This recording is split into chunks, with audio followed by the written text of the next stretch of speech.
अस्सलाम वालेकुम फ्रेंड्स, कैसे हम सब दोस्त। उम्मीद है आप सब ठीक ठाक होंगे। एक दफ़ा फिर से आप सबको अपने चैनल रोमानिया वीज़ा पे वेलकम करता हूं। तो आज एक नई वीडियो, एक नए टॉपिक और एक नई इन्फॉर्मेशन के साथ आप सबकी खिदमत में फिर से हाज़िर हुआ हूं। तो जैसा कि आप सब जानते हैं कि पिछले वीडियो जो है वो रोमानिया एम्बेसी से रिलेटेड थी, जिसमें आपको बताया गया था कि वीज़ा की रेशो क्या गई है।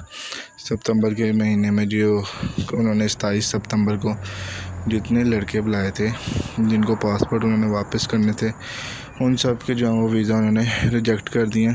किसी भी बंदे का जो है वो वीज़ा उस दिन पेश नहीं हुआ।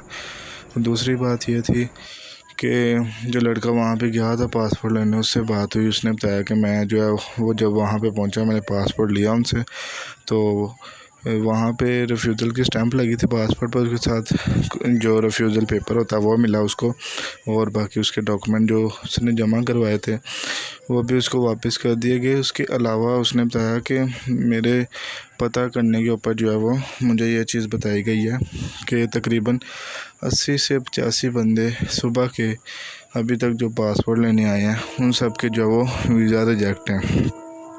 और दूसरी बात यह है कि रिजेक्शन का जो पेपर जो मिलता है साथ में, वो आलमोस्ट सबका सेम है, यानी कि सबकी सेम रीज़न ही उन्होंने दी है रिजेक्शन की।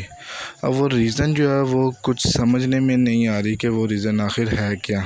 क्या इंटरव्यू में इशू है, डॉक्यूमेंट्स में इशू है, इस चीज़ की जो है वो कोई समझ नहीं आ रही। लेकिन जब मैंने उसका रिफ्यूज़ल पेपर देखा है तो देखने से जो है वो मुझे जहाँ तक लगता है कि डॉक्यूमेंट्स का इशू जो है वो ज़्यादा आ रहा है। अब डॉक्यूमेंट्स के इशू में क्या होता है कि वर्क परमिट जो है वो बड़ा मायने रखता है। तो इसमें हो सकता है कि एम्बेसी जो है वो कंपनी का बैकग्राउंड देखें, क्योंकि आजकल सुनने में भी यही आ रहा है कि रोमानिया में जो है वो चंद कंपनियां जो काम कर रही हैं, बाकी जो है वो जस्ट वर्क परमिट से निकलवा के दे रही हैं। उसके अलावा वो 1-1.5 माह अपने पास काम करवा के तो बंदों को जो है वो फ़ारग कर देती हैं। तो ये कुछ हालात जो है वो रोमानिया के चल रहे हैं।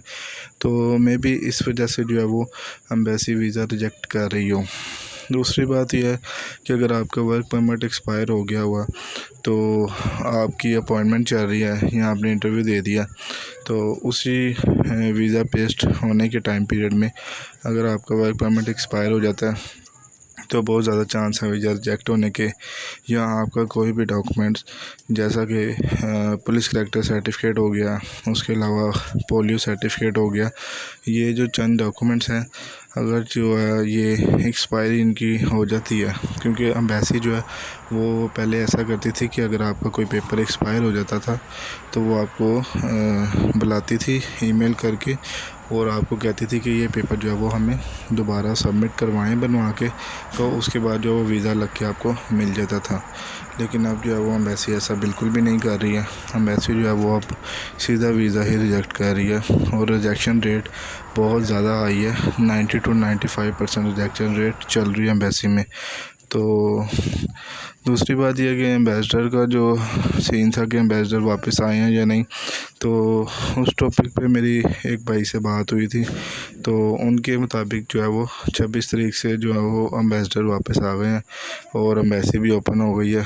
इसलिए उन्होंने 27 तारीख को जो है वो बंदों को बुलाया था, बुला के उनके जो है वो पासपोर्ट उनको वापस कर दिए थे।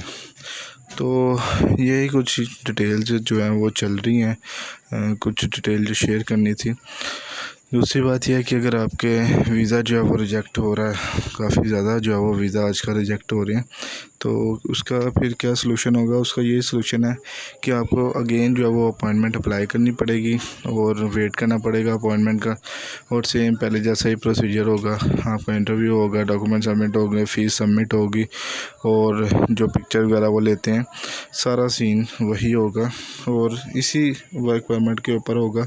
इसके ऊपर आप जो है आपके पास 3 चांस होते हैं, आप बार बार जो है वो 3 दफ़ा अप्लाई कर सकते हैं अगर आपका वीज़ा रिजेक्ट हो जाता है। और अगर 3 दफ़ा अप्लाई करने के टाइम पीरियड में आपका वर्क परमिट एक्सपायर हो गया तो फिर आपका वीज़ा स्टैम्प नहीं होगा, आपको जो है वो अगेन वर्क परमिट निकलवाना पड़ेगा। तो फ्रेंड्स, आज की वीडियो में बस इतना ही था। मिलता हूँ फिर एक नेक्स्ट वीडियो में, तब तक के लिए मुझे इजाज़त दीजिए। अल्लाह हाफिज़।